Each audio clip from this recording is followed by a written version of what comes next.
Oi, oi, all right, how's it going? I'm Grant, you're you. This is the Doodle Review.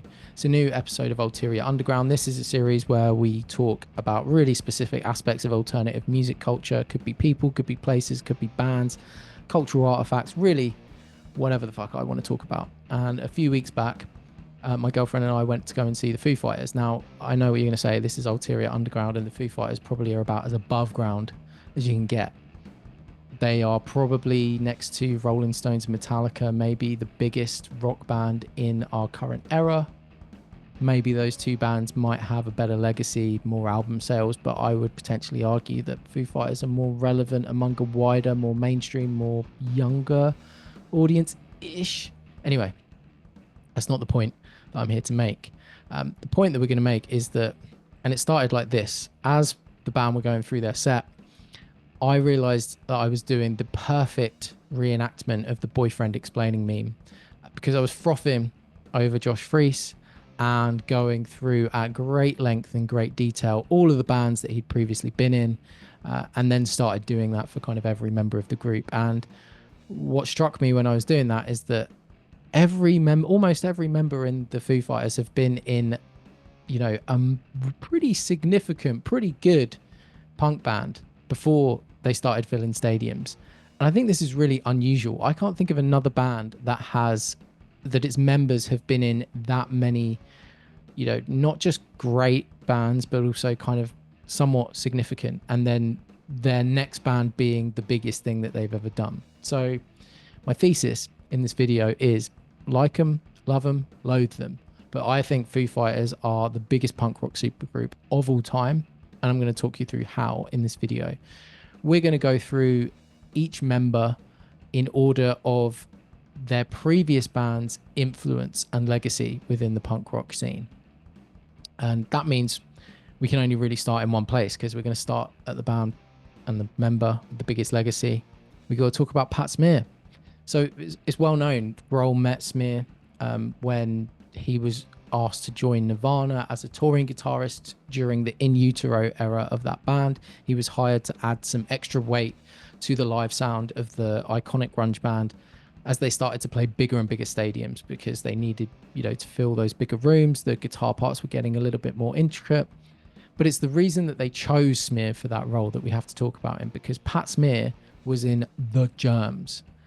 And I say that name with reverence because from a punk rock perspective, the Germs they're up there. They're up there with Black Flag, with Dead Kennedys, with the Circle Jerks, with DOA, Bad Brains. They're up there with one of the foundational bands of the hardcore movement. And they were formed in 1976 by Smear, by vocalist Darby Crash, Lorna Doom on bass, and initially someone called Dottie Danger on drums. Now, Danger would actually later become known as Belinda Carlisle, and be more well known through her band that she started at a similar time called the Go-Go's. Ultimately, the Go-Go's was why she left the Germs, because they started getting big. And after she left, they went through a few other drummers before settling on a guy called Don Bowles, and this was then kind of the classic lineup of the group. The Germs were well known for a very, very chaotic live performance approach, and they played a lot throughout LA, so much so that when they released their first and only album, GI, the audiences were actually surprised to hear the songs because, well, basically it was hard to actually figure out what those songs were from the live shows, where Darby Crash was basically singing anywhere but into the microphone and was just generally really fucked up. So, and I think without the album, without GI, the band probably would have only been remembered by the people that were, in the audience and had the cuts and bruises to prove it. And if you want to see what I mean, definitely go check out the documentary, The Decline of the Western Civilization. Really, really cool documentary. Germs are featured quite heavily in that. I'd also recommend, if you haven't seen it, if you're not a Foo Fighters fan, I would give a look to their Sonic Highway series. They do an episode specific to LA, the punk scene. They also talk about the California desert scene. Very, very cool. But I digress. The GI album, it's rip-roaring. It's got rip-roaring energy. It's raw guitar, supersonic speeds. When it came out, people were like, oh shit, this band, they're amazing. It cemented itself as a hardcore classic. For me, if you want 3 albums to kick off a journey into hardcore, it should be this. You want to look at the first 4 years by Black Flag and maybe, let's say, the Bad Brains, just off the top of my head. The Germs were the epitome of a band that burnt out before they could fade away, though, which means that there's some tragedy that comes with their story. The frontman, Darby Crash, committed suicide in 1980. And to me, I mean, obviously that's really sad in itself, but to me, it just makes it more heartbreaking that Smear had that proximity to Nirvana's similar ending in 1994. It's just sad to be part of that twice. And of course, we must put respect on the names of Darby Crash and Kurt Cobain, but this is all about Pat. And I really wanted to use this video for nothing else other than to spotlight the fact that this charismatic rock and roller from his head to his toe, probably the most entertaining member of the Foo Fighters to watch, was in 2 iconic genre-defining bands before going on to join one of the biggest mainstream rock acts of our era. I think that is amazing. He deserves his flowers, specifically for his time in the Germs. Yeah, give it up for Pat. We're going to move from Pat to the silent bass-playing assassin of the band that is Nate Mendel. So Mendel is the only other member of the Foos next to Grohl that's been with them for their whole time, from right at the beginning to where they are now, some 30 years later. But that don't mean he didn't have time to contribute in his own way to the legacy of punk. Where Smear was a legend in the earliest days of hardcore, Mendel's original band, Sunny Day Real Estate, were one of the touchstone bands in the emo scene. Now, for certain people watching this, and this would have been myself years ago, when I say emo, that label will conjure up images of My Chemical Romance in their Black Parade getup. And to think of Nate Mendel in that would just, there would be, well, what an image. It would puzzle you. But the thing is, like many genres, emo has evolved and changed over time and gone through different phases. Initially, emo actually branched off of the hardcore scene that we just talked about, with many people recognizing the band Rites of Spring and their self-titled 1985 record as kind of ground zero for this emerging sound. And Rites of Spring, what they did was they took the aggressive sound, energy, and the raw kind of unpolished arrangements of hardcore and imbued it with a more emotional earnestness and lyrics with a more personal viewpoint, and kind of then brought in a few more broader compositional styles. Now, Sunny Day Real Estate, they were a part of what's called the second wave of emo that developed in the early 90s. And it's often, you'll hear it referred to as Midwest emo or even indie emo. It's the style kind of took the emotional intensity of that first iteration of the genre and then found out into some more kind of cleaner compositional tones and really lent into guitar techniques like the all-important arpeggio. If you hear someone say an arpeggio, that basically means where a guitar player is plucking each string of a chord individually rather than smashing them out altogether. And that is very fundamental to that sound. Now, Sunny Day Real Estate, they were led by Jeremy Ennick on guitar and vocals, Dan Horner on guitar, and joined by the rhythm section of William Goldsmith, who would become Foo Fighters' first drummer, and Nate Mendel on bass. Their first album, Diary, is often looked at as a pivotal album in the development of that Midwest emo, indie emo scene. I would highly recommend that you check that record out. The Midwest emo sound, I don't know, I think these days it's become a little bit of a meme, right? People keep posting videos of these ringing minor chord guitar melodies over the top of videos of like people having a bit of a freak out normally over something dumb, something comical. It's highly entertaining, but if you've ever seen those videos and thought, oh, I'm vibing with this sound, then I think you should check out Diary by Sunny Day Real Estate. And yeah, let's give it up for Nate Mendel for not only being a fucking rock solid bass player, he was in a really fundamental emo band. They would have a tumultuous on again, off again future after those initial albums. Mendel sometimes joins the reunion, sometimes doesn't. He's remained pretty loyal to the Foo Fighters, to be honest, and seems to prioritize them over any plans with Sunny Day. But I mean, if you're selling out stadiums, which I imagine comes with a bit of a wedge, I don't really blame him. Anyway, from hardcore to emo, let's now go back to hardcore and talk about the man himself, Dave Grohl. And punk is a massive part of Grohl's story. It's something that he's kind of quite vocal about. He's talked about a lot. Apparently for him, it all started seeing a band called Naked Raygun at a venue called the Cubby Bear in Chicago in 1982. This was the moment it kind of kicked things off for him. He began stepping up his practice of guitar after that, then started trying to figure out drums, just using sticks and a pillow, if the stories are to be believed. And then after that, he was sort of joining high school punk rock bands. The first one he joined was one called Freak Baby, where he played guitar. But after some people left or whatever, they became Mission Impossible. And this was the band where he first started playing drums. And actually, there's some VHS tape footage of Mission Impossible playing back in the day. And if you haven't seen it, it's definitely worth checking out as a curiosity to see like a 14 or 15-year-old Grohl absolutely smashing the drums. It's crazy. But we're going through these in order of influence, as I said. And as impressive as Mission Impossible were, influential is maybe not what I would describe them as. No, we're not going to talk about them. We're going to talk about the Washington, D.C. hardcore band Scream that he later joined.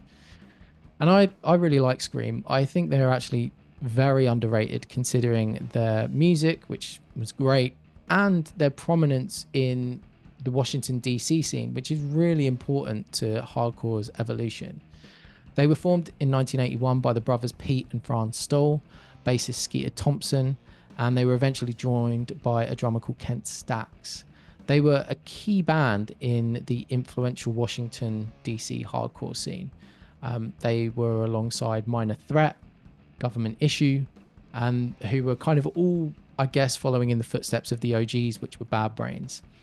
And in the process, I think all of those bands together ultimately took the genre up to the next level. In fact, Scream's first album, Still Screaming, was the 12th ever release on Ian MacKay's Discord Records, which is probably one of the most important punk labels ever in history and still going to this day. Scream's original run lasted from 1981 to around 1990, with Grohl joining, I think, in 1988 to tour and play on their last couple of albums, No More Censorship and Fumble. Now, he actually lied about his age to get in the band because he was just 17 at the time. And when he got in, immediately he dropped out of high school, which turned out to be a great choice. It allowed him to tour Europe and in the process build a lot of credibility among underground artists, one of which Buzz Osborne of the Melvins, who would then later introduce Grohl to Kurt Cobain. And then we all know where that went after that. Grohl, funny story, I think Grohl actually considered joining GWAR prior to Scream. And if you don't know GWAR, they're like a heavy metal kind of thrash band with a sci-fi fantasy backstory. And as much as they have their fans, I don't know whether dressing as an interplanetary warrior behind the kit would have seen him end up ultimately in Nirvana. I just don't imagine Kurt Cobain would have been as impressed by that. I don't know. Scream put out a record last year called DC Special, which I think is rad, so you should check that out. So now we've covered Grohl, we've covered Franz Stoll, Pat Smear, Nate Mendel, William Goldsmith. Let's talk about the latest member of the group, Josh Freese. So I've previously done a whole video about the early career of Mr. Freese, but let's take a sec to recap his punk rock credentials. So Freese famously got his start playing in a cover band at Disneyland in LA because his dad was like the band leader there. And weirdly, this turned out to be I'm not sure he didn't have this hindsight, but a smart, if unconventional move, because so many of the bands being LA based that he would later join would actually remember seeing him in Disneyland playing and kind of being impressed by him because, like Grohl in that Mission Impossible band, he was just 14 or 15 at the time. So anyway, after that time, he slowly ended up picking up session work, working with artists like Dweezil Zappa. And after a few years, he then started getting his punk rock stripes, joining the thrash hardcore crossover band Suicidal Tendencies. And if you look at the previous members of the Tendencies, it's almost like joining these guys is some sort of rite of passage. If you want to be in heavy music or really anything, like Brooks Wackerman, Thundercat, Robert Trujillo, Ben Weinman, Even Dave Lombardo in their later years has all been part of the roster. So he was in Suicidal Tendencies, and around the same time, he also joined up with Huntington Beach, California punk band The Vandals. And next to A Perfect Circle and maybe Devo, this is the band that FOOS could probably be considered like a permanent full-time member of. This is his band. You know, maybe Foo Fighters will come to be that as well. We'll have to wait and see for that one. But we've talked about lots of subgenres of punk in this video so far. Hardcore, emo.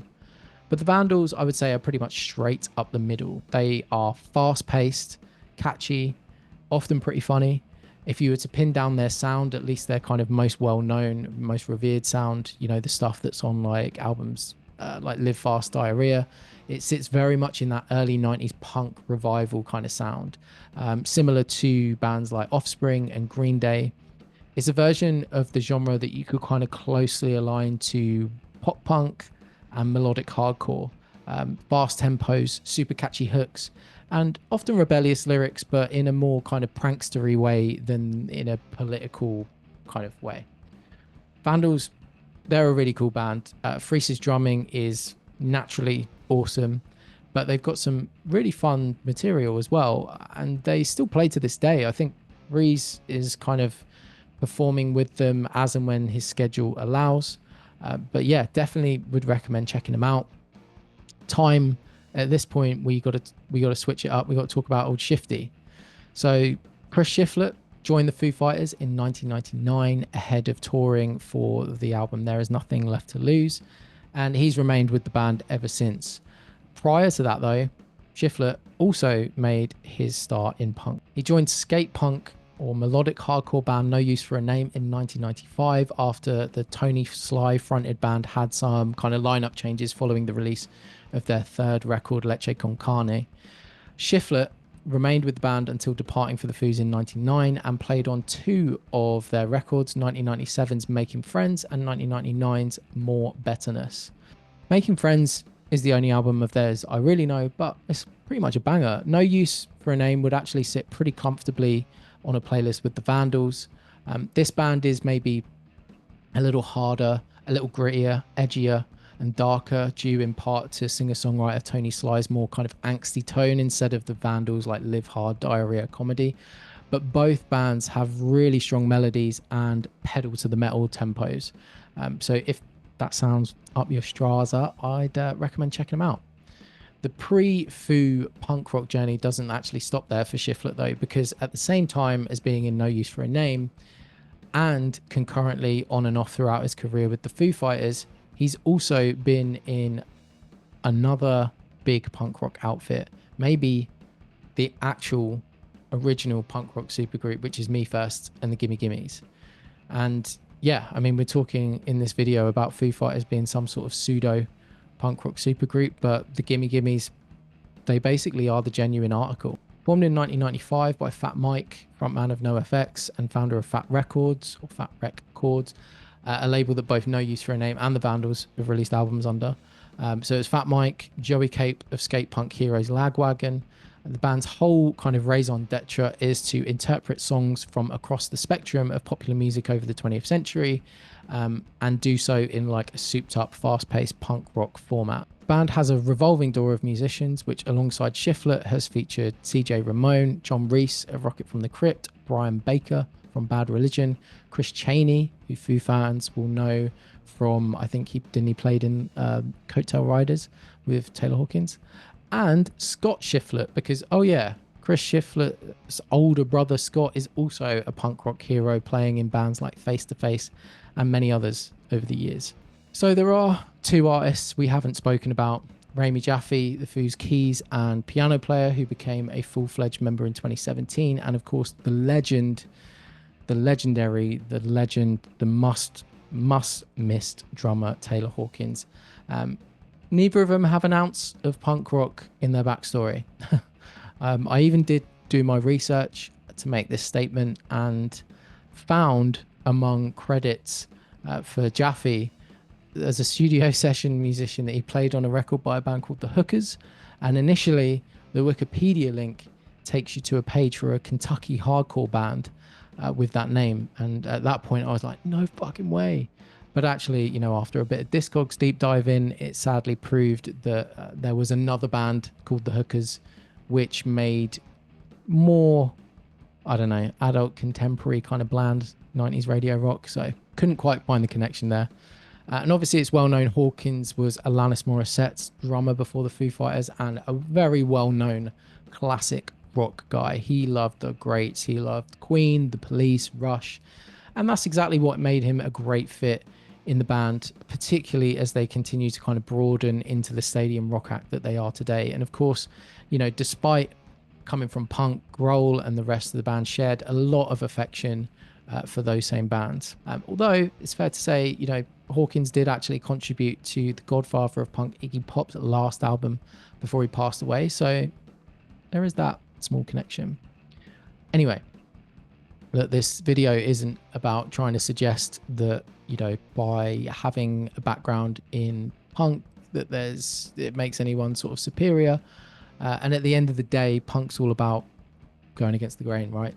So Jaffe and Hawkins being the non-punks in a band full of punks, it's pretty punk, you know? Anyway, thank you for coming to my TED Talk about Foo Fighters actually being the biggest punk rock supergroup in the world. Hope you enjoyed it. And for those that stuck around, you know, let me know what you think in the comments, if you like any of those other bands, and check out some related videos in the description. And if you can be asked to do all of that, well, then you may as well subscribe, stick around, share some thoughts, show us some love, or just some abuse at me in the comments, and I'll see you in the next video. Cheers, mate. My name you go. Take care then.